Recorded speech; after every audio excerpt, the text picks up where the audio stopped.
for us to develop our best professional selves even before we enter the workforce, all of which is the goal of Women in Business, along a strong community supporting it. So it is through discussion panels and networking events just like these that really pave the way for our future selves. And through the leadership and participation of generations empowered by women, such as the ones that we have today, we are able to shape our best self and transform the workforce that we live in. So done right, networking events lets women identify role models, find mentors and sponsors, and overall just expand their business opportunities. So as we rise in our careers, we can then also pay it forward by helping others coming behind. So we do encourage your participation throughout the session, and we are so thankful to be partnering with Jolly in providing this event. And I would like to now hand it back over to Anna to get us started. Thank you so much, Amelia, and you did such a fabulous job in introducing why it's so important to have the panelists on here tonight. So to get us started, and we're very excited, our moderator for tonight is Sarah Peña. She is the director for the Center of Hispanic Policy Research and Development. She lives in Newark along with her family, where she was born, raised, and educated. Her mother was born in Ecuador and her father in Dominican Republic. Sarah is a dedicated bilingual professional with extensive experience in developing and promoting services while addressing the needs of the community. She has been an incredible mentor and friend to me throughout my career, and as well as to hundreds of other young women through the Lupe Fund. Please welcome Sarah. Sarah, I think you're on mute. Thank you very much. Good evening, everyone. It's good to see everyone here today, and welcome. And I want to just give a special thank you to the Executive Director, Anna, for your hard work, and along with your team that has made this possible today, as well as the business school. You know, women in the workplace and all of the issues that are happening during this time, especially with Me Too, and now diversity and inclusion is such a huge, it's so important nowadays. I'm very excited to be here with all of you to get this Power Hour going.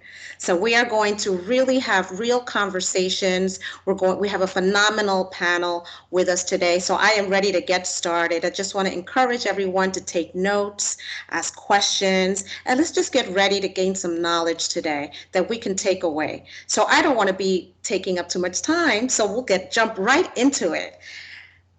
So if we can just ask the panelists to give a brief introduction and a statement on how you developed your leadership throughout your career, that would be great as a way of introduction today.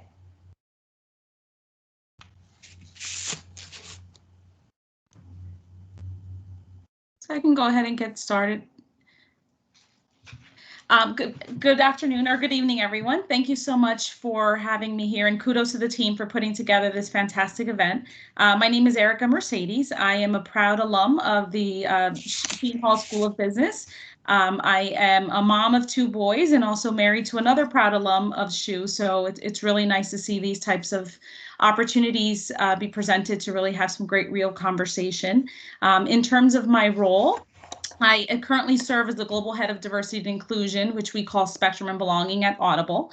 And in that role, I'm responsible for overseeing the strategy to help us develop the best talent, attract the best talent, and make sure that the diverse voices are brought to the table so that we can create impact through the power of storytelling. So I'm very excited to be here, and I'm looking forward to connecting more with everyone that's participating. If anyone would like to jump in next of our panelists. Yes, hi. This is Mary Joelle Duran. I was in the media field for 30 years, and now I am an entrepreneur. I'm a restaurant owner, which I never thought in my life that I was going to be a restaurant owner. And it's so amazing because I've learned so many things that while more than half of all culinary graduates are women, only 7% of them are restaurant owners. So even though I never studied culinary and I'm a bad cook, now I'm in the industry, and I am very proud of it. And congratulations to you guys for this amazing conference. Wow, thank you. Welcome, welcome, Erica, Mary Joelle. It's good to have you. We'll move it on to Christina. Hi, yes, I'm Christina Hovestad. I work at the National Football League, Community Relations Manager. In regards to leadership, I would say developing leadership over the years has really looked like being faithful where I am when I'm there, and serving people regardless of what profession they're in, regardless of what they're doing in life, if they're on the streets, sweeping the streets, or if they're CEO of a company, treating everyone the same with the same dignity and respect. And I truly believe in servant leadership first. So just serving people is really how I think that you can be a good leader. And I think it's helped me in my career path and personally as well. So I'm glad to be here with everyone.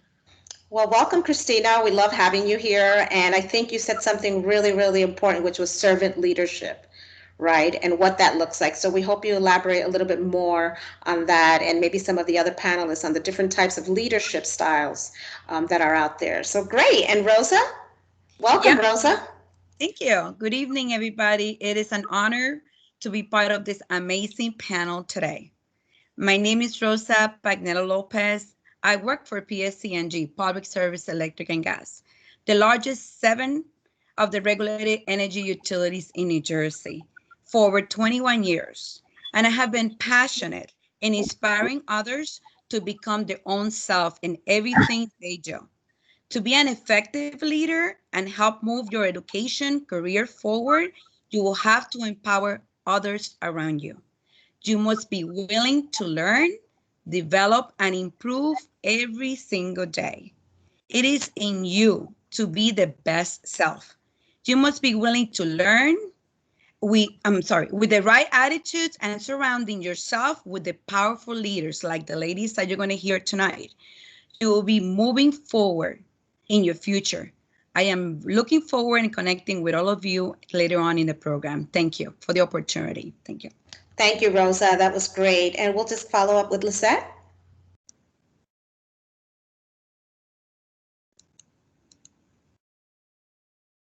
Lizette, I think you're on mute. And you warned us about that, Anna. Thank you. So hi, everyone. My name is Lizette Dorado, and I'm the Regional Managing Director for ALSAC St. Jude Children's Research Hospital, working out of New York City. And I work with a talented team of fundraisers that do galas, walks, golf events, and so many other things to fund the hospital and to save so many lives and really work for the kids of St. Jude. I've been in the nonprofit sector for about 20 years, most recently the past 10 in the cancer space. And I actually worked through college. I worked full-time through college. So I developed my leadership skills by really embracing where I was at in the moment and really finding mentors wherever I was, trying to find as many business workshops as I possibly could, and analyzing the leadership around me and really understand why they were doing what they were doing and how I could mirror them. In addition to that, I thought shadowing was very important. So I would tag along with as many leaders, especially strong women leaders. I really wanted to follow in their footsteps and shadow them wherever I could. And so I think that a culmination of all of that really got me to where I am today. Awesome, Lisette. Awesome. That sounds like mentorship was going on there, right? Yeah, absolutely. Organically. Yeah. Love it. Love it. And we'll have finally, but certainly not least, we'll have Donna. And I got my unmute button, so I'm off to the races. Thank you for inviting me to join this group. I'm so impressed by everybody on the panel and everybody that's put the program together. So thank you. My name's Donna Collier. I've had a career in finance and strategy consulting at PricewaterhouseCoopers. I left there a few years ago, and I find myself now as an elected official. For those of you that live here in South Orange, I'm on your town council. And so I've seen leadership from a couple different perspectives, one as a partner at PricewaterhouseCoopers and two now as an elected official. When I think about leadership, I think about, I would say, three main things. One is walking your talk. It's really you know, when you make promises, making sure that you're following through, and it gets to the servant concept, Christina, that you brought up. The next is really learning. And when you've had a career as long as I have, you really get to feel how when you're in a very senior leadership position, you need to know a lot about a lot of different things, and you need to be leading people that are experts in areas that you are not an expert in. And you know what? That can be scary, but it can also be really fun because you're going to be learning a lot from it. And then, the last thing is don't underestimate the power of a network. Now, certainly people think about a network in terms of achieving sort of steps on a ladder and making things happen for themselves. But when you're a leader, you want to make things happen for your people. And how do you do that? You do that by having a strong network. So work on that and start it this very day. I will tell you that there's one student in the team that's been putting this program together that's already reached out to me on LinkedIn. That's phenomenal. And hopefully we'll see more of that as the program goes on and as follow-up to the program. So thank you, and glad to be here. Thank you, Councilwoman. It's an honor to have you here with us and share the words of wisdom that you have on both backgrounds, right? The finance part and also the leadership component. So I'm glad, to have you on this panel. And so as we move forward with our program today, I just, want to kind of commend all the students that are, or participants that are responding to the questions that are in the chat. We encourage you to respond so that we can continue to engage you and also connect you with some of our panelists here today. So, thank you, Anna, for running that on the back end. We really appreciate it. So we'll continue to have that conversation going. Juliet, congratulations. Good to hear that you're working on many leadership programs. And Brittany, good to hear the end of semester you were elected for public relations chair of so that's amazing. That's a lot of great experience you're getting there. So let's keep the questions going. So we'll start with our first question this evening. And I'll just ask the panelists, if maybe a couple of you can answer each question so that we can have, give an opportunity to the attendees to ask questions in between and, make comments and so forth, so we can keep them also in the loop so that we don't miss anything. Because sometimes we can tend to talk about 5 different things in one. So we just want to stay on key with some of the questions. So let's kick this off. Ladies, would you mind discussing how you drive change within your organizations and fields? I mean, how have some of these current events affected the way you advocate? What has your leadership must have been challenged on how you can conduct your business every day or meet those goals that you've been, that you talked about in January pre-COVID. And what has helped you? What are some strategies that you can talk about that have helped you? So I'll just open it to the panelists. Yeah, I can start with that one. I don't think I'm on mute. You guys can hear me? Yes. Okay, yeah. Cool. Great, Christina. Yes. Yeah, so I love this question. Personally, obviously professionally I work at the NFL, but personally I used to be a high school teacher, and I'm very passionate about empowering the next generation, men and women, but especially women because I am one. That being said, one of my greatest passions is being able to bring people together to advocate for change and to really give everyone a seat at the table. So there's this side organization that I started called A Seat at the Table, and it was really cool because we were having in-person events and people were coming together and we were able to talk and learn and grow with one another. And then when COVID hit, it's like everyone had to pivot. Not only did we have to pivot at the NFL within our leadership, which I can talk about later with what we did with the NFL draft in April, but I realized that a lot of the girls that I was mentoring that were in college, that are young professionals, felt really defeated. A lot of them got furloughed, a lot of them lost their jobs. And I found that it was a perfect time really to really hone in on not only my leadership skills and trying to pivot and having to bring everyone together virtually and figuring out a consistent schedule so people continue to feel like they had a community that cared and loved them and that they can continue to learn even if they were furloughed, even if their life circumstance just changed dramatically because of everything that was going on. And so for me, it was very challenging to figure out how are we going to really help people feel like they're a part of something still, that they're loved, that they're valued, that they're still growing, even if they don't see it in the moment, that they still are doing that. And so it presented a unique challenge, but I also found that virtually it's so interesting, and it's kind of a cliche answer that I'm sure the other ladies have also discovered, is you can have so many different women in a room on Zoom or on Teams that you would never be able to have in real life. I mean, when you have people from California to East Coast, West Coast, people that are international that are tuning in, I think it's kind of showing us in this day and age that we can really do anything. As long as you have a heart as a leader to advocate for change and to bring people together, then it can happen. And we have to be willing to pivot because life is so unexpected, as we know. I know in March, I didn't realize that when I left the office on March 2nd to go to a meeting in New Orleans that I wouldn't be back in the office for 6 months. So all that to say is, I think as a leader, as long as we have the heart and our heart is in the right place with the right motives to bring about change in a positive way, then it is possible. And we can also do that in new and innovative ways. And it honestly, in ways that I don't think any of us ever thought was possible until we were forced into it. So I've enjoyed the challenge, and I've actually seen a lot of the benefits of just rallying together even more so than before, virtually. Awesome. Awesome, Christina. I love that. I love that. Donna, Yeah. how about you? I'm throwing this one your way. That too, it actually feeds into a theme that I really think about as it relates to change, and that gets to I call it revolution versus evolution, right? And we are in this profound moment right now where so many things are coming together, and they're forcing us all to pivot. And it's amazing. We're really making some amazing, we're adapting in amazing ways. We're doing things that I would have imagined we'd be doing in 30 years, but not in the spring of 2020. And so as tough as this has all been, I really love it in terms of driving change. And I think in terms of driving progressive change.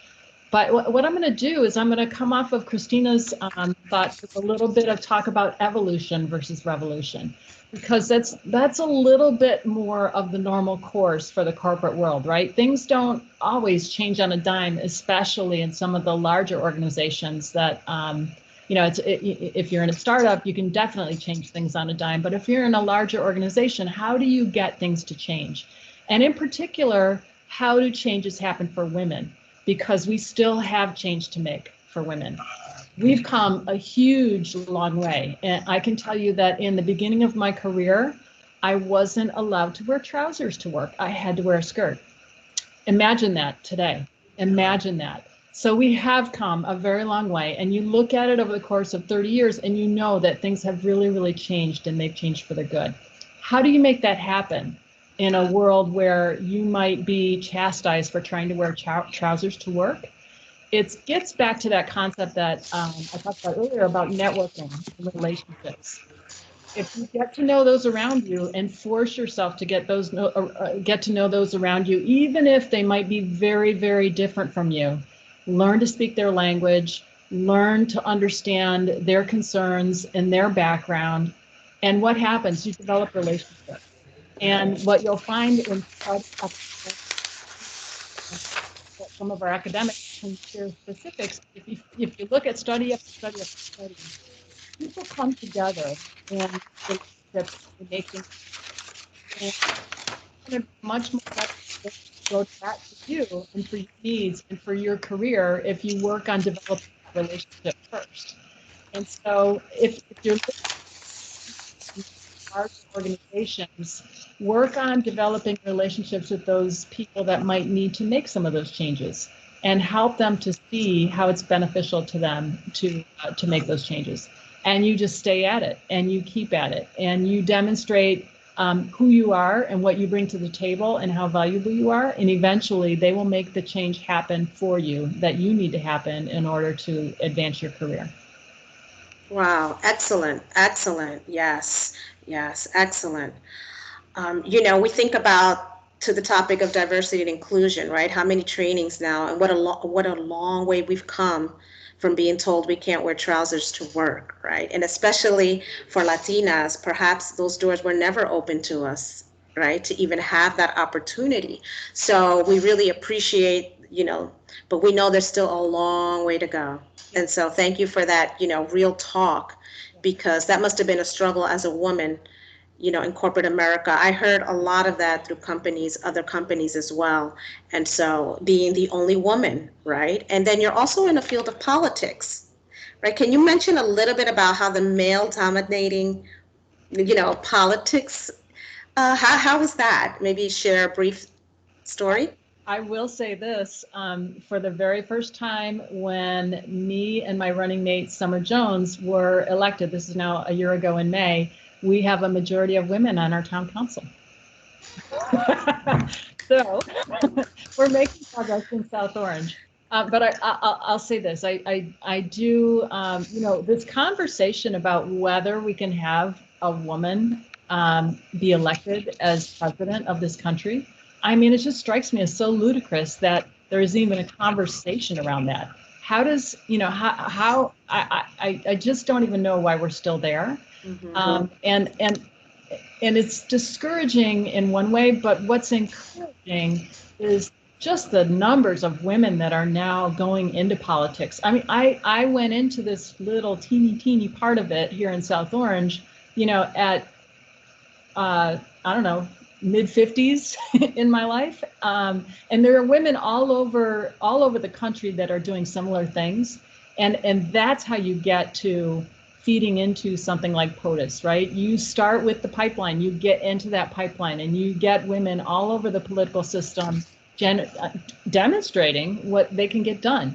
And pretty soon it's just a new normal, and nobody even thinks twice about a woman as president of the United States. Mm-hmm. And so I'm hoping it happens real soon. Unfortunately, it couldn't happen this time, but I know it will happen real soon. Yeah, thank you for sharing that. Yes. So moving right along, we know with the global pandemic, and here in the state of New Jersey, we are close to 200,000 confirmed COVID-19 cases, not including I'm not going to even talk about, the deaths that have happened. But with all of this happening in our state, globally, as we know, can some of you discuss how you've had to pivot and adapt to changes to your company, or has it given your organization or the industry an opportunity?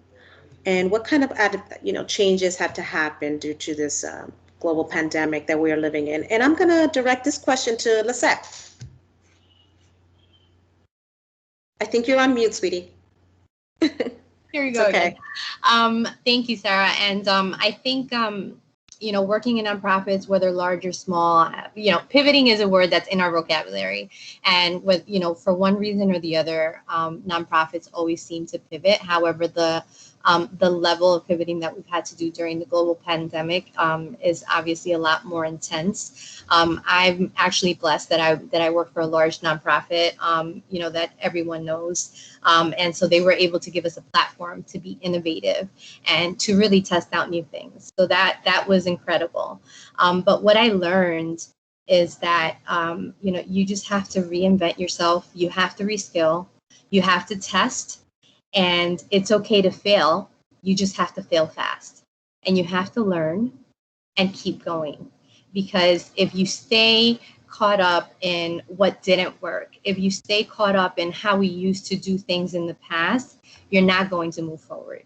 We've learned so many things within the last 6 months, not just my industry, I think everyone in general, whether it's, the importance that you give your family, which is something that, I've actually grown so much more love for, just spending time with my elderly parents and making sure that they're okay.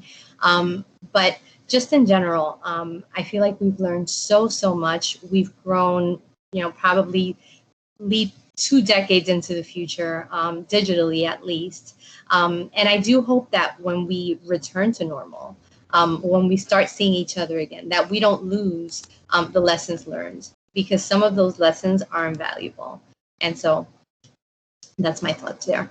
Absolutely, Lisette. Yeah, I think that you brought up a really good point, which was normal, right? What will normalcy really look like? Right. Or perhaps this might be the new norm. right? And reinventing yourself. So it's good to hear that at your organization, they allowed that platform for you to kind of be innovative and create a new way to do things. And I'm sure with fundraisers, that became a challenge. Can you talk a little bit about how, because that's just so key to your organization. How have you managed that? And that's in your area? Yeah, absolutely. So, so obviously in-person events were a thing of the past after April, and we really had to reinvent the wheel. With the virtual platforms. I'll highlight our walk, which is coming up now on September 26th. But we just have a talented team that really worked day and night to put together an app and really engage people in a way that we've never done before. And so forget the emails and forget, the anything. We actually were picking up the phone and we were talking to people, because when you're sitting at home and have no human connection, what would be more important than getting a phone call? And so I think that we've really been successful, kind of engaging and cultivating our donors that way. I invite everybody to join us for the walk. We'll send out the link afterwards. And you can walk anywhere in your neighborhood, which is something that, felt safe and is inclusive of families and neighborhoods, and really reaches out even further than the geography that we cover.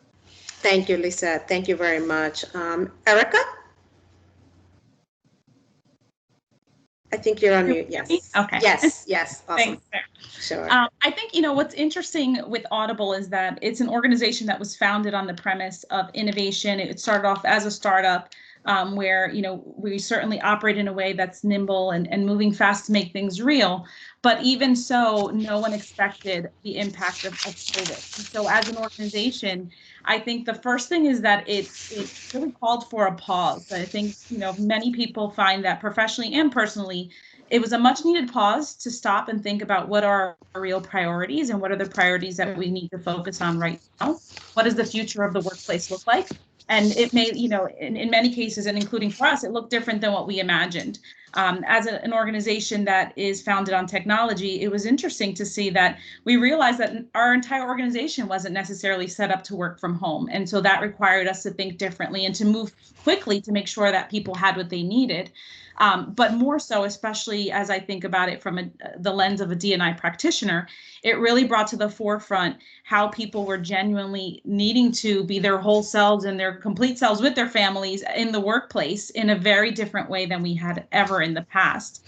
And so when we started thinking more about conversations around mental health and well-being and safety, and making sure that we were keeping on top of what we were seeing with different marginalized groups and the impacts of COVID and how that also impacted our workplace, those certain conversations also informed what we were doing. So we started looking at things like the community and how we were better able to serve the community and leverage resources that we were using in our workplace. So, at Audible, we had meals and snacks. And so we started transitioning and giving that to the local community, knowing that people were in need and that our work dynamics were different.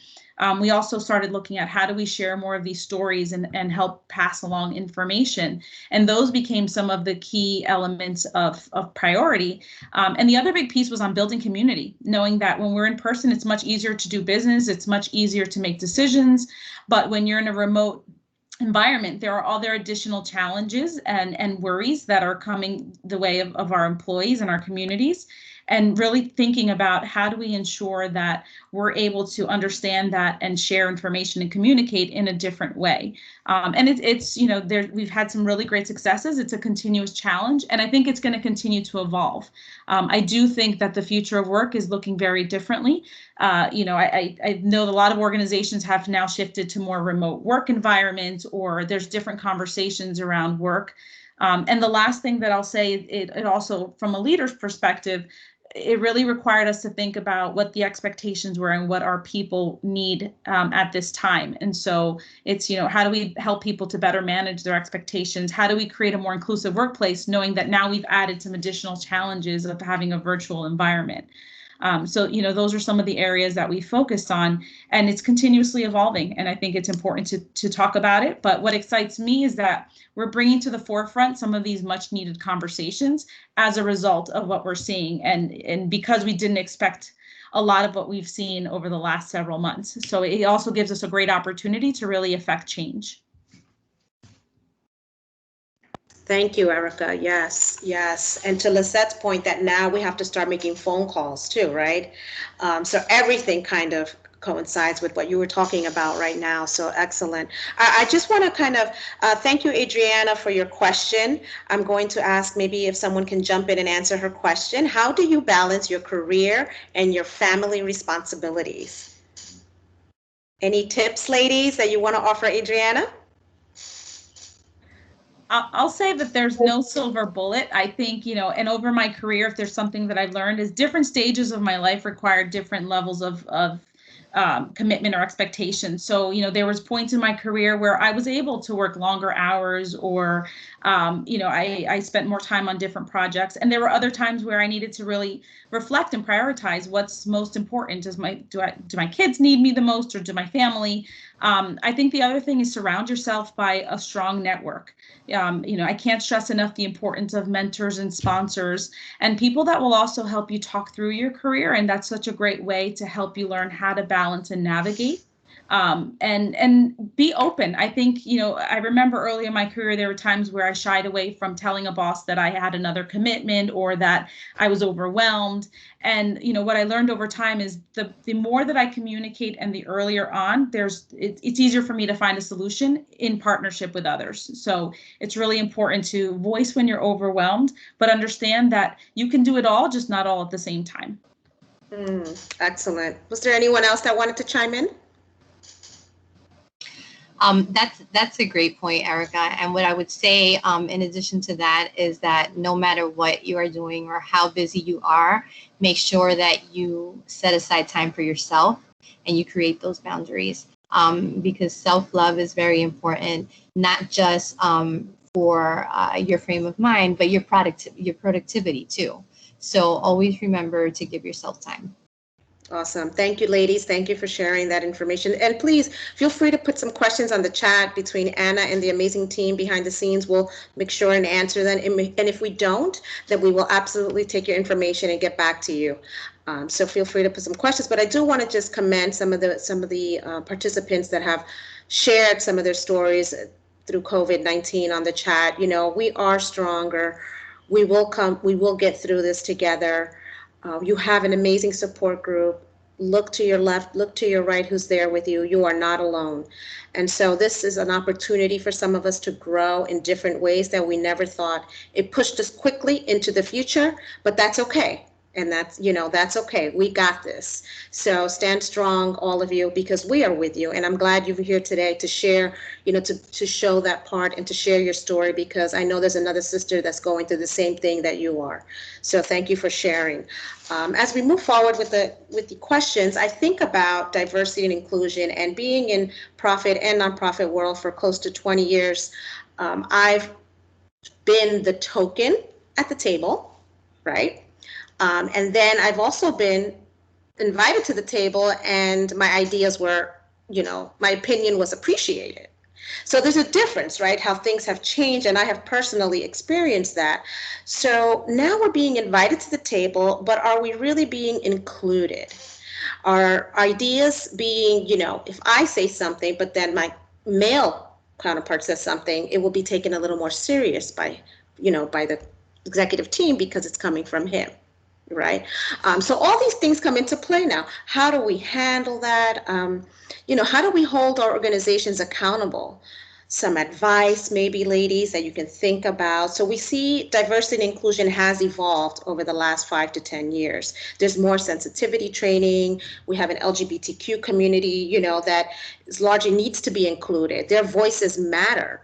And so are our organizations being culturally sensitive to some of these things? So maybe we can start off with Rosa. How do you see holding, your leadership accountable to diversity and inclusion? And maybe some strategies and conversations that happen in your organization and in your industry. Sweetie, I think you're on mute.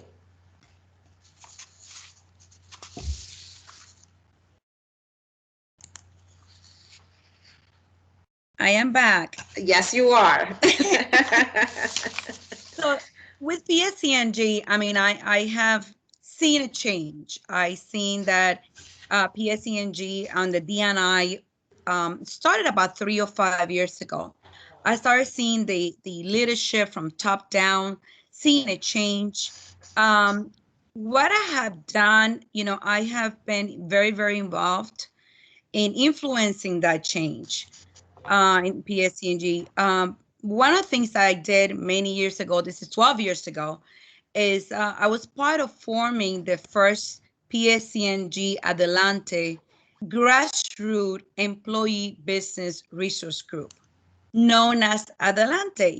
Very funny, City Halls have an Adelante group, and I know other big companies also use Adelante. And forming that group and prior working with PSCNG, I worked with a nonprofit, for 3 years, and I have experience also working with the federal government prior to that. And putting those experiences with my previous two jobs and the job that I'm with PSCNG kind of inspired me to step up and say presente, like I always say presente. I'm here. When I was approached by PSCNG about 10 or 15 years ago to help to form the first Hispanic affinity group, used to be called, I say presente. There were long hours, that we developed bylaws, that we put the whole group together, that we created how we're going to have members alone to grow. And one of the things I had to do, I had to reach out to the different community organizations that are so involved in the Hispanic Latino community in New Jersey, such as Lupe, such as HISPA, such as the Latino Institute, uh, um, also PACO, Puertorriqueños Asociados for Community Organization, Save Latino America in Union City, La Casa Don Pedro in Newark, and so on, because the list is long. We reach out to them because not only we wanted that diversity to occur in my company, but I also want to make sure that the community was going along with us as we were coming along with thinking about what else we can do to impact in PSCNG. And it really worked out really, really well for us as a group. And we were able to push it and to build it. And right now, I can't even tell you how many EBRGs do we have.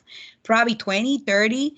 If you go on to pscg.com for those interested in careers with the company, this is a non-paying announcement, pscg.com/careers. You can go in there and look on the diversity and inclusion, how many EBRGs we have in PSCNG. So it is important that when you decide where you're going to work, where you're going to spend the next maybe 5 or 10 years of your career, look for a company that is actually putting the dollars and the initiatives behind DNI. And I'm going to tell you, I've been 20 years, and for the last probably 3 or 5 years, things are just kicking up big time. I even was working with signed representing my unit in the DNI council. So it is amazing what you can do when you say, like I said before, 3 times already, presente. You need to step it up. You have to take that challenge and just make it your own. Awesome. Coming from a true trailblazer, Rosa, you have paved the way for many of us to be where we are today. And being co-founder of the Employee Resource Group at PSCNG is phenomenal. So I commend you for your hard work, your commitment to the Latino community and to all communities, because you understand, you get it. So thank you so much for those words. I'm going to share the same question to Mary Joelle. Hello. For me, inclusion and diversity is very, very important. I spent 30 years in TV and radio, and I know the importance that that makes in a workplace. And now that I am totally out of my comfort zone, because after 30 years of being in the media and now in the restaurant industry, that is something totally different from what I used to do. Since now I have the direct control and I can make more changes. What I try to do is educate my employees, talk to them. Like I have a couple of waiters that I gave. They were being, um, I can say probably somehow bullied by others that don't agree with their sexual orientation. So what I did is I said, you know what? Let me have a meeting, all of us, so we can talk about how it is and how it feels when someone will accept you because of how you look, your sexual preference, orientation, or whatever. And you know what? That meeting made a lot of difference. It really did. Because when the others who didn't understand heard their story, it made the change. And they said, oh, that I was raised differently, so that's why I did that. And now it's a team. Now we are a team. But that meeting truly made a difference. And I told them the importance of us being different, and that it doesn't matter the color or the religion or the religion that we believe in, or our sexual orientation. That what matters is to respect each other. And I think that word is magical. Respect. Mhm. Respect. And Absolutely. when you have respect of others, that's when we learn how to accept each other. But definitely, inclusion and diversity is number one. And especially now, I think that with COVID, we have to learn and appreciate what we have, because COVID really is teaching us a lesson. It's really, really do. We cry when we feel depressed because we cannot do things like before. We hold each other's hands and we say, like you said before, this is going to change us and it's going to make us stronger. But the most important thing is to learn the lesson. To don't let this go. Learn the lesson, because we learn it in a very hard way and we had to reinvent ourselves in a very hard way. My restaurant was just open 2 months when COVID hit us, and I thought that, oh my God, I didn't even get to see my restaurant grow, and now we're going to close. And then I had to reinvent myself. And thanks to this inclusion and this diversity and all these different minds and thoughts and thinking of all these different people that we have in the restaurant, is that we came out and grew and we're walking day by day to make it in this difficult time that we're living.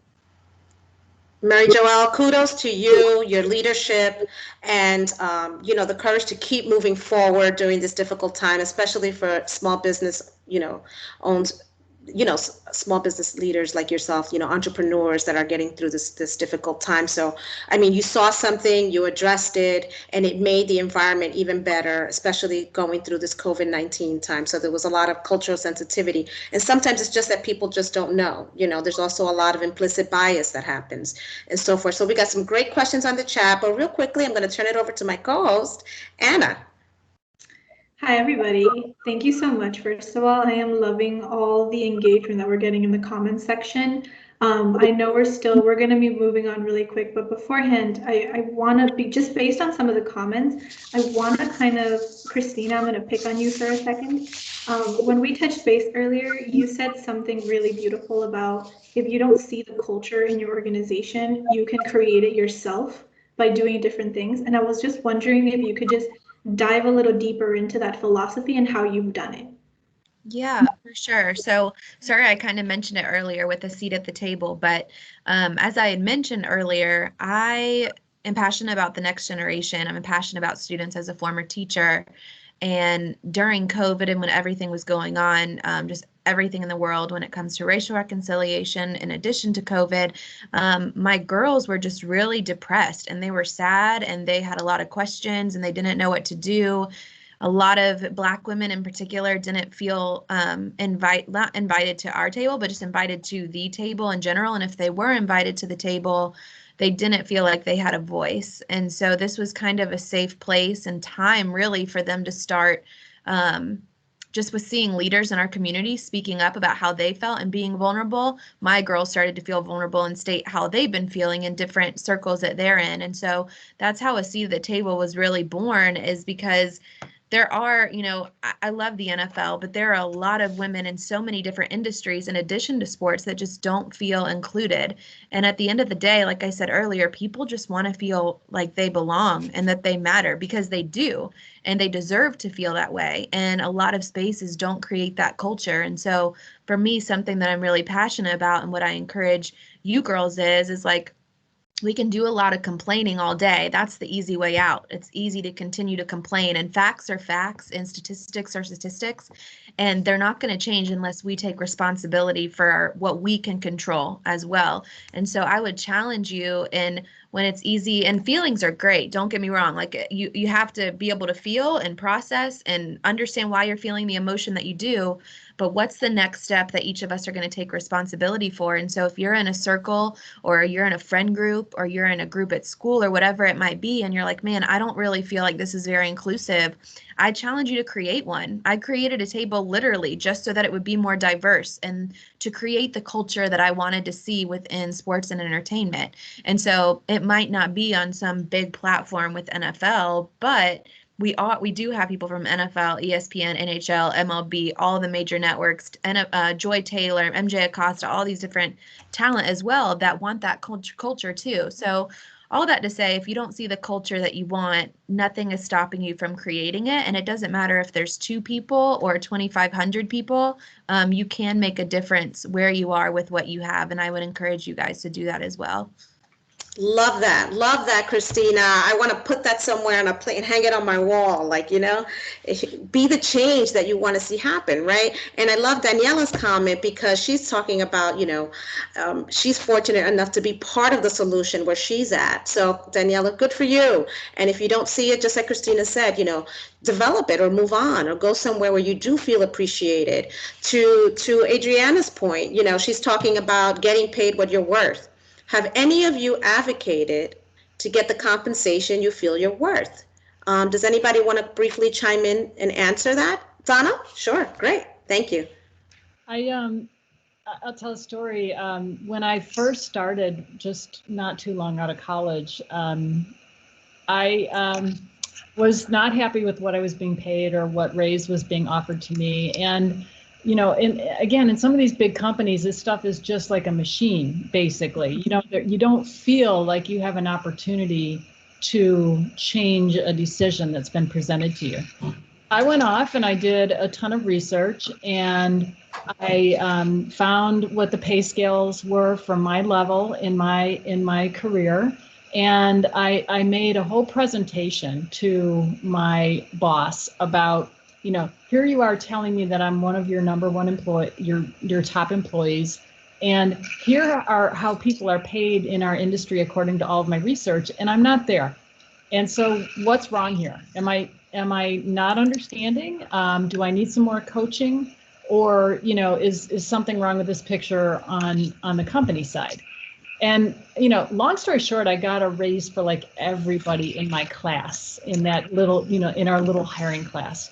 But the moral of the story is, and Sarah, this gets to your point too earlier about, being in a room and coming up with an idea and then watching somebody else somehow get credit for your idea. I mean, these things do happen to women in the workplace.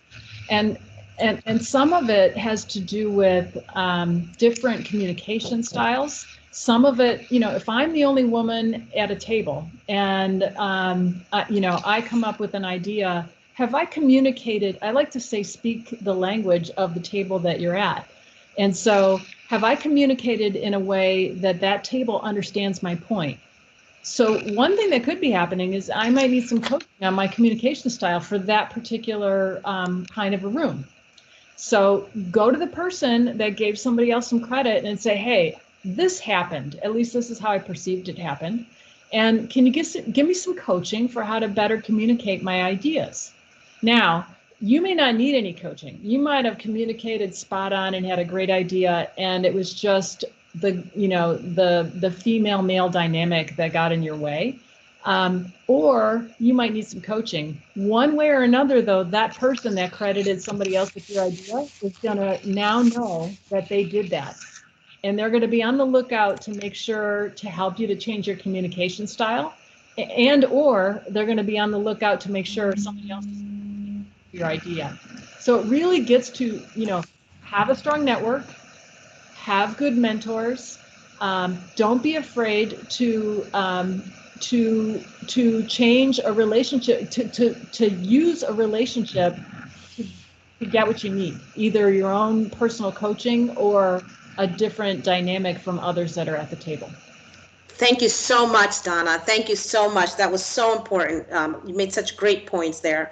Thank you. I'm going to turn it quickly over to Anna, to my co-host. That was such a great point, especially about speaking the language at the table. And I was looking through some comments, and we have a couple of different comments based on how, women treat each other and encourage each other. And I kind of want Lizette's input on this. Lizette, you at St. Jude's in your previous positions, you managed a lot of different staff. You managed a large team. Can you talk a little bit about how you empowered some of the people on your team that looked up to you, or that kind of, looked at you as a mentor? Thank you, Anna. So first, let me give Anna a shout out, because we did work together many, many years ago, and I saw Anna develop into this amazing, amazing professional. So she is one of my pride and joy, employees from way back when, and it was just such an honor to work directly with her. But I think that the important thing, no matter who you have as an employee, is that you have to make sure that you understand what they bring to the table and what their talents are, and make sure that they're comfortable in their own skin. And as Latinas, I think that this is so, so important to lift each other up. Because no one's going to do this but us together, right? And so, you have to trust. You have to be sure that you are providing that platform for people to have that creative freedom, but always being that support mechanism. Thank you, Lisette. Thank you. And Rebecca, good for you for advocating. We have voices. We don't let anyone tell you don't have a voice. We have a voice. It's just time that we use it. And so we're going to I know we're running almost out of time, and this can go on for a little longer. We would love to, but we want to be respectful to everyone's time, especially our panelists here today. So ladies, could you share some advice for students who are still deciding what path they want to take?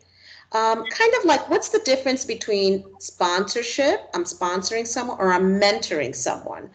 And the importance of internships and professional experience and building their networks, maybe perhaps especially during this time of COVID-19. So I'm just going to throw it out to each one of you, if you don't mind just taking, a couple of minutes to answer the questions. Thank you, Sarah. So I'll start. The first thing I'll say is there is no set path. And so, and you may be in a field of study where there's certain criteria and requirements, and you want to follow through with that. But I think what's important to understand is that you never know where your path will take you. Every experience serves to help you learn and grow. And, if someone would have asked me when I was finishing my MBA program what I would be doing in the next few years, it would look wildly different than what I do now. But what I have learned is that every experience that I had helped me learn and grow and taught me something about myself that led to the next step. I know we've mentioned it several times, as many of the panelists have mentioned it, the importance of mentorship and sponsorship. Mentors are the folks that will help you talk through those problems that you can look at as role models. Sponsors are oftentimes the people that talk about you when you're not in the room.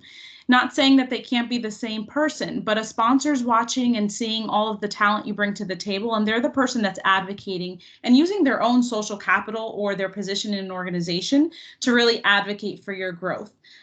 You may never know who your sponsors are or when people are sponsoring for you at that table. But with your mentors, I want to highlight the importance of also finding mentors that are alike you, that you really connect with, but that are also different than you, because it's very easy to connect with folks that we find have the same background or the same experiences, and we can certainly learn from that. But you're also going to learn from those that have a very different path than you have, and it may also help you to determine what you want to do along your own path and your own career journey. So I think those are some of the, the critical things to think about as you move forward. And again, remembering that every experience will be different. As it relates to internships and networking, internships are another phenomenal opportunity to determine what you love to do and what you hate to do. And, in my own career, I found that those internship experiences really helped to mold what my career looked like and helped to pave the way for the next step. But also showed me different roles and opportunities that I didn't necessarily want or that I thought I may have wanted. And so it's really important to have those experiences, take risks, take calculated risks, but network as much as you can. And it's never too late to start networking. It's sometimes uncomfortable at the beginning, but I think this platform provides also a great entryway into that. You have a panel of incredible women. I'm super excited to connect and network with the women that are on this panel and start from here. Start from the women that are here today, what you can learn and how you can also contribute, because it's a two-way relationship. So it's not only networking with people that are at a more senior level or more experienced. We all have an opportunity to learn from each other. Thank you, Erica. Thank you. Who wants to go next? I'll go next. It's Mary Joelle. This is so important for me because I think mentors can help you so much. It can clear you of what you want and when you're confused, what you want to do or study. And mentors are very important. Unfortunately, we don't have a lot of men mentors. There are more women that are mentors, and we need more men. It's very important to be mentors. Internship, that is your way, your path to where you want to be. Like if you want to be a reporter and you do an internship in the newsroom, show them that you are prepared. In my day, I was an intern for 1 year, but now internship is only 3 months, meaning that you have 3 months to sell yourself. Make sure that you are as prepared as an employee, that they don't see you as an intern. Like you want to be a reporter, make sure they see you as a reporter. How? When you go in the way to that internship, don't listen to music, listen to the news and be prepared. And when they be in the meeting discussing what they're going to cover that morning, so you tell them, oh, you know what, I heard this and on the radio station.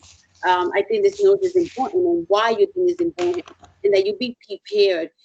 That's the key to everything. Be prepared and remember that internship can open your door to your dream. Take advantage of it and be a sponge. A sponge, meaning that you're going to learn everything. You have 3 months to sell yourself and for that door to open forever for you. Opportunities come one time, just take them. Take them. Awesome, Mary Joelle. I love what you said, especially dress for the part, right? Yeah. Just don't go in there. Dress for the part, ladies. Who wants to go next? I can go next. Thanks, Rosa. We heard enough so far from these two ladies about sponsorship and mentorship, and I ditto everything they said. But I do want to highlight something that has worked with me. Internship definitely is a win-win. That's how I came to the United States from Puerto Rico. That's how I got a job in the federal government. That's how I am where I'm at right now. It really works for them to showcase yourself. And in my case, I did it for 26 weeks before I was full-time hired by the U.S. General Accounting Office many blooms ago. But it works, do it. There's a bunch of internship opportunities, and I just want to highlight SARA. SARA, New Jersey Center Hispanic Policy Research and Development. What a great program. What a great internship program. If you don't know about it, you definitely want to find out a little bit more about it. Great internship for any of the students listening, or for anybody that you know, maybe your future children. You never know. Just keep that in mind, because I know that group has been around for a long time. It is very important that I highly recommend you to explore different experiences in different areas that you enjoy and interest you. It is important that when you find a job, something that you like to do, or something you want to pursue, make sure you really like it. Because when you have to get up in the morning, this is my third career. If you have to get up in the morning and you don't like what you do, it's going to be very, very hard. So it is important to use that network, to use all those experiences to find who you really are and make it you. I just want to leave you with a thought, actually a quote from a Puerto Rican educator and patriot. His name was Eugenio Maria de Hosto.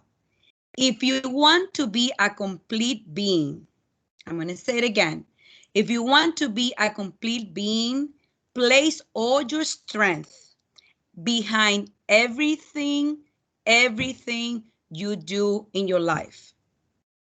I'm not going to say anymore because that captures everything that I've been trying to communicate this evening. I want to thank for the great opportunity to be in the great panelists, and also to Unawe Latino Institute. Anna, great job. Thank you for reaching out. Sarah, outstanding. And all of you ladies, you know where to find me. I know that Anna is going to make sure that you guys know how to reach all of us, but if you need anything from me, I'm here to serve you, to help you, and to guide you the best I can. Thank you.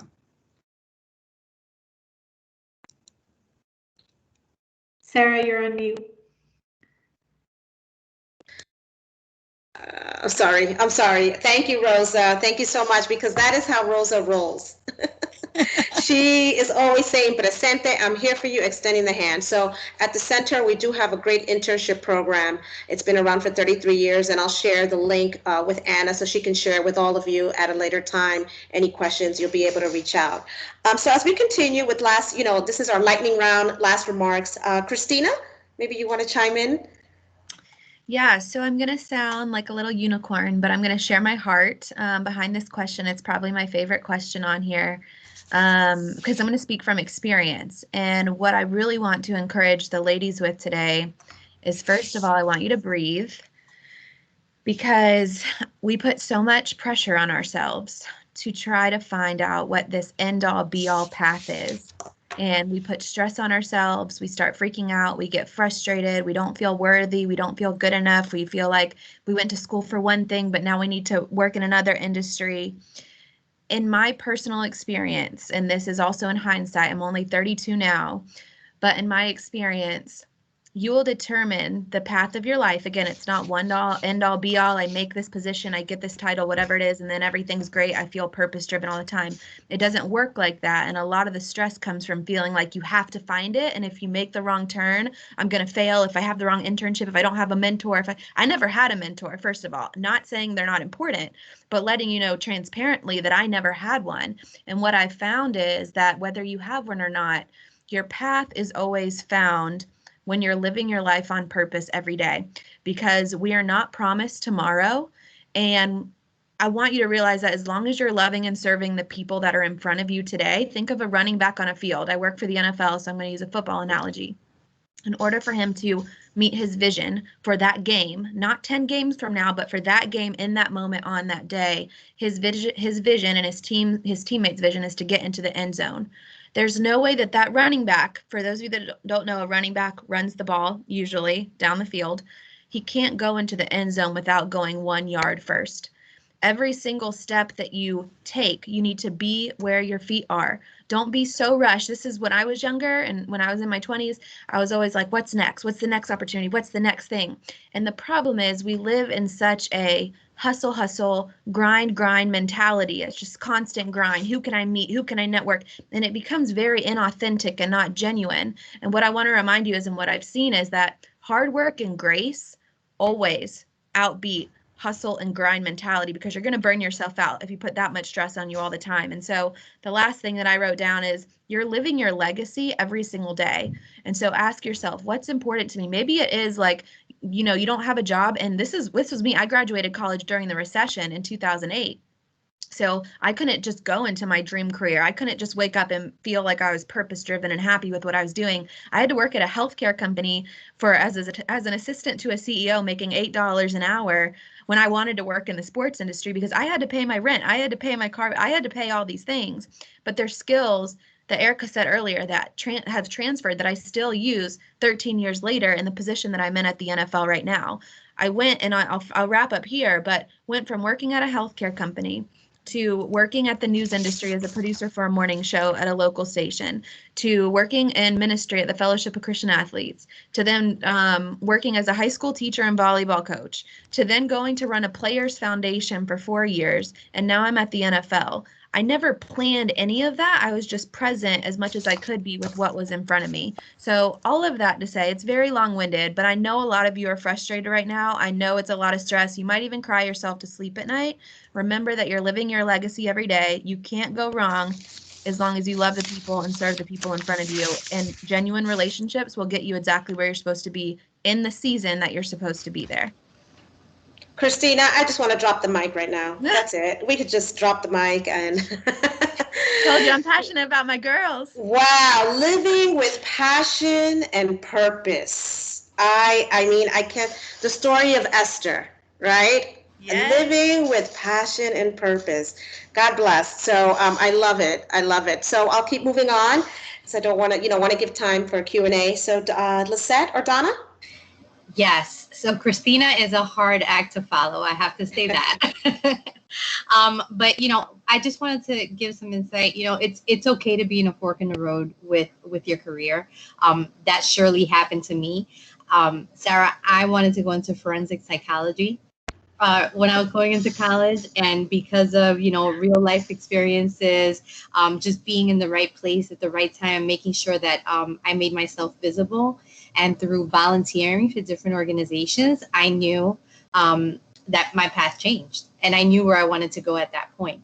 Now, I wanted to bring up we are facing a global pandemic, and not many companies, or I shouldn't say that, less companies are offering internships. And this is something that we have to be real about, right? So what does a student do right now when there's a global pandemic? They need to know what they're going to do with the rest of their life, no pressure, and there aren't the internships that they want. Well, this is where you use your network. This is where you speak to your parents, to speak to their friends and friends of friends. This is where you speak to your teachers. This is where you speak to your mentors, to your old coaches, whatever the case may be. And find people that are in the industries that you're interested in getting into, and hear their real life experience. Hear what their day at the office is. Hear what it is that they love or hate about their job. And if you really like what you're hearing, just ask them. There aren't any internships listed at your company, but I really want to go spend some time there. Can you make that happen for me? Be bold. Be bold, because this is the way we're going to move ahead. In addition to that, I'd love to say that once you're there and once you have that seat at the table, speak up. Know your worth, because you're there for a reason. And so, know your value, know your contribution, and be proud of that. Because that will keep you at the company that you want to be in. Awesome, Lisette. Awesome. Thank you. And Donna?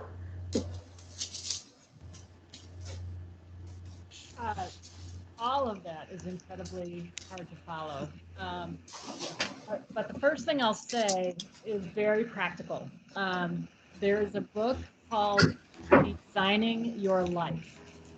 It's a phenomenal book. It's a couple of Stanford professors who basically taught design. One was from the corporate world, one was an academic, and they took design concepts and they applied it to designing your life. They had a lot of questions from students. What do I do next? How do I get into what do I want to do? All those types of things. And this book is just amazing. And I read it in my 50s, and it's driven some of the stuff that I've been doing lately, which is very different from what I did at PricewaterhouseCoopers. So very practical advice. Take a look at that book, and what you'll find is some of what everybody had to say is sort of woven through that book. But I'll bring out one theme in particular.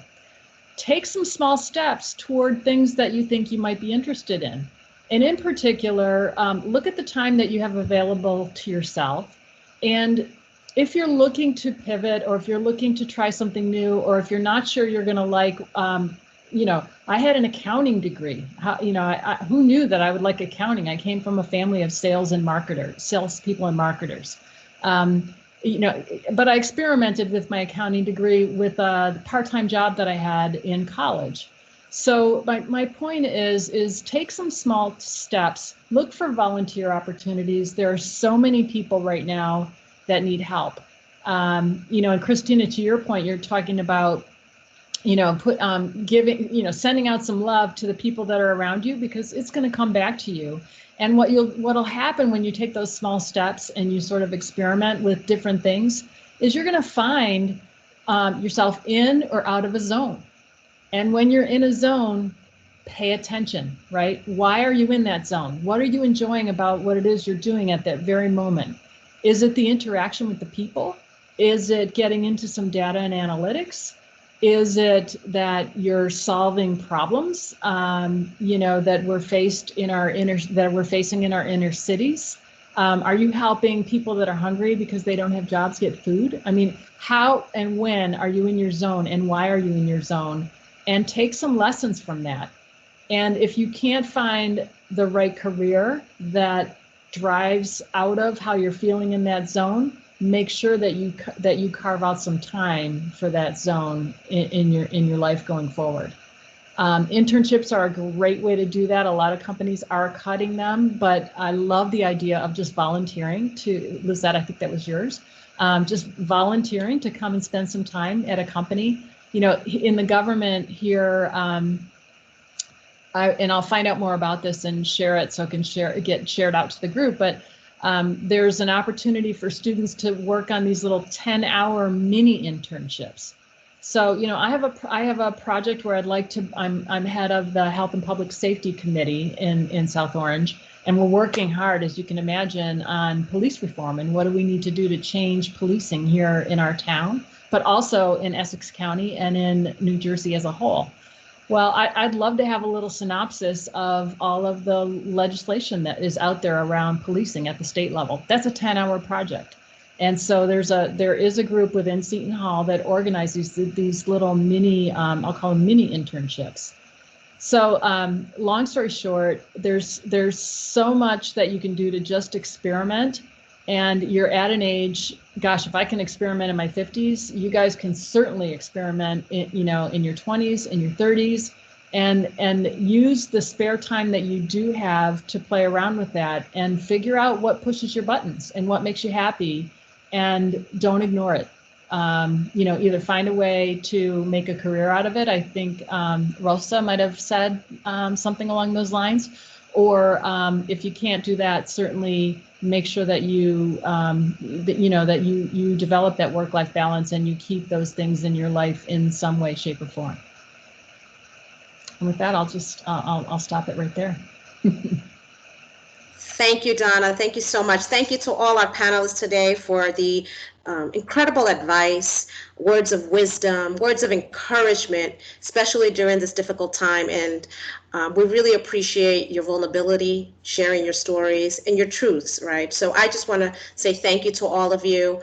I hope everyone enjoyed I think we answered most of the questions. I hope you enjoyed the event. We look forward to Seton Hall and the Institute, the Latino Institute, continuing to provide this quality workshops and things like this, along with the leadership with Anna and her team doing a phenomenal job. So I'm just going to turn it over to Anna, back to my co-host. But once again, thank you, ladies, for being part of this phenomenal workshop today.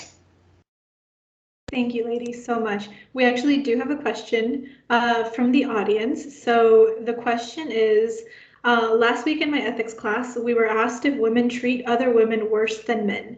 Nearly the entire class agreed. Do you feel that this notion that women treat each other worse is true or untrue? I could address some of that. I think we women are by nature, we're tough to each other. We're tough to ourselves. At least I'm going to speak about my experiences. So you tough with another female. My boss is a female, and most of the people in my team are all female. So we all are tough with each other. Sometimes it's like we got to take a breather, like Christina said, breathe. To make sure that we know that we're all in the same team, because sometimes we're so passionate about what we are doing and the work that we're doing. My work is to help people that can't pay the bills. So how can we do that? How we can connect to those customers? So I think we're tougher than men. And men, I think, are maybe a little bit protective of what they can say or cannot say, because with all the changes are going on in the workplace, I think men are feeling, and this is something coming from one of my coworkers once sharing this with me, that he feels that I don't even know if I should shake your hand or give you a kiss or, to congratulate you because you got this promotion. And he's like, I said, I don't know, maybe just go like this, wave. I mean, I don't know. They're also going through their own situations in the workplace because they don't even know how to address some issues. So I'm just throwing something out that nothing to do with the question, but something that I think it goes along well with what we experience in the workplace.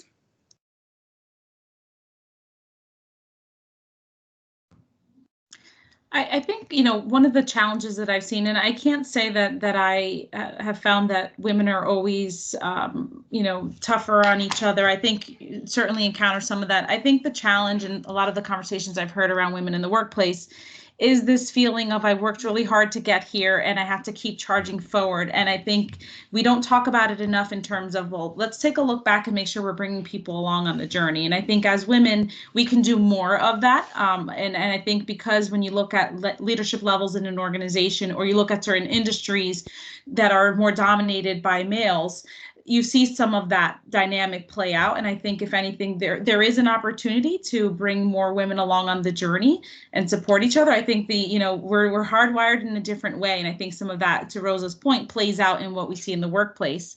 But I myself have had experience with both. I've worked in environments where I have felt that women were tougher or, were not as supportive. And I've worked in other environments where my greatest support came from other women who made sure that they shared their journeys or looked to help me progress. So I think, it's not one way or the other. I think it depends on the environment, the industry. But I think what we can all do is, as we're entering the workforce or in our own communities, in our circles, keep that in the back of our minds as we're progressing, as we're learning, to make sure that we always continuously bring others along on the journey, because there's certainly room for all of us. It's just a matter of how we help and support each other.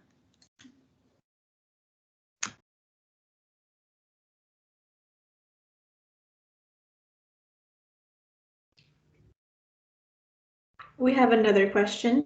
In terms of one of the things you ladies mentioned is building a strong network, and starting with the women who are on the panel right now, and to everyone on the call, these ladies have been amazing enough to share their LinkedIn profiles with all of us, so we'll be sending that out shortly after the meeting is over. But in terms of, especially now in what we see as a new normal, do you guys have any tips in reaching out and how to reach out to different people via different means? Because we do have a lot of students who have attempted to reach out to different individuals, to different internships, have applied and have given us the feedback that it's like reaching out into a void and not hearing anything back. So I'm wondering if you guys can share some experiences that have worked for you and how you built your networks.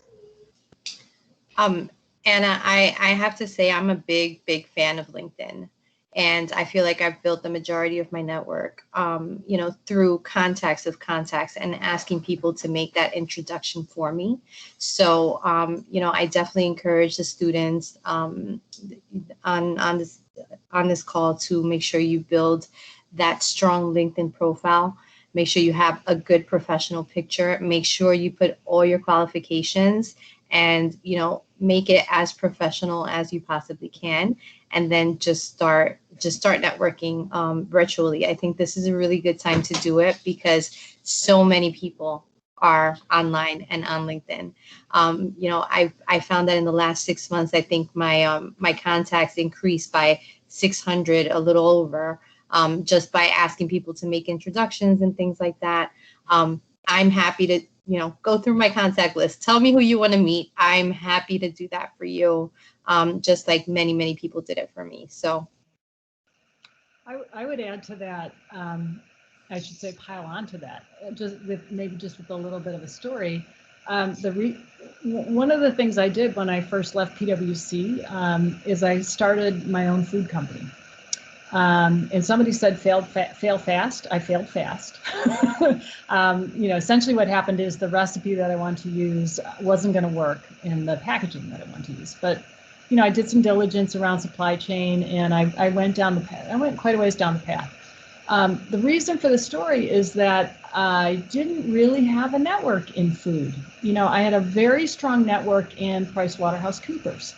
And, the PricewaterhouseCoopers network was not helpful in the startup world. And so how was I going to get networked in the food space? And I did exactly what Lizette recommended. I basically went through LinkedIn. I wasn't shy about using my PwC contacts of contacts, and I would ask people to get me introduced to other people. Now, the thing of all this is you have to make it easy, right? You have to make it easy for somebody. So if Joe Smith said he would introduce me to Marie Jones, who was running a little food company, I wouldn't push Joe Smith to get us introduced. I would go through LinkedIn and say, hey, Marie, Joe said I ought to know you. Here's what I'm all about. Here's what I'm trying to do. Do you have time for a quick conversation or a quick cup of coffee if somebody was in New York? Just make it easy on people, because people are really, really busy. And so when you get that void that Anna described, when you get that just the blank stare, a lot of times it's just because somebody is so overwhelmed. They really don't have all the time to put into it. So figure out how to make it easy for the person that you're trying to network with. Don't even go with the cup of coffee, really. Go with, do you have, 10 or 15 minutes to talk? I want to talk about X, Y, and Z. Keep to the time limit that you promise, and just make sure that that person understands that it's not going to be a new career for them to help you manage yours. And I think you'll be more successful with the networking.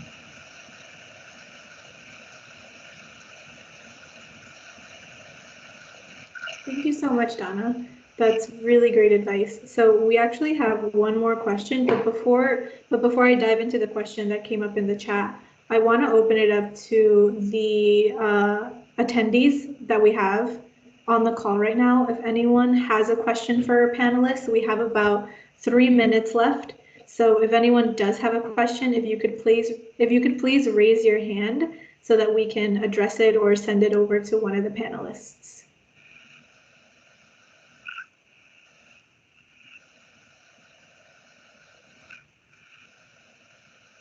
And while we wait for a hand, we actually have one pretty cool question that came in through the chat. So if you could say something to your 18-year-old self about your future experience, what would it be?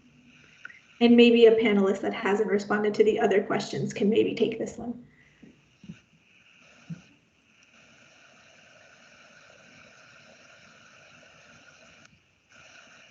Can you repeat the question? Yes, if you could say something to your 18-year-old self, what would it be? So I'm not a panelist, but I will say, I'm just going to jump in really quick. I would say to myself, take risk. To Christina's point about just trying to figure it all out, it's no. Just take the risk and stay open-minded for the opportunity so that you can see them when they are presented in front of you, and just go for it. Just go for it. But anybody else want to,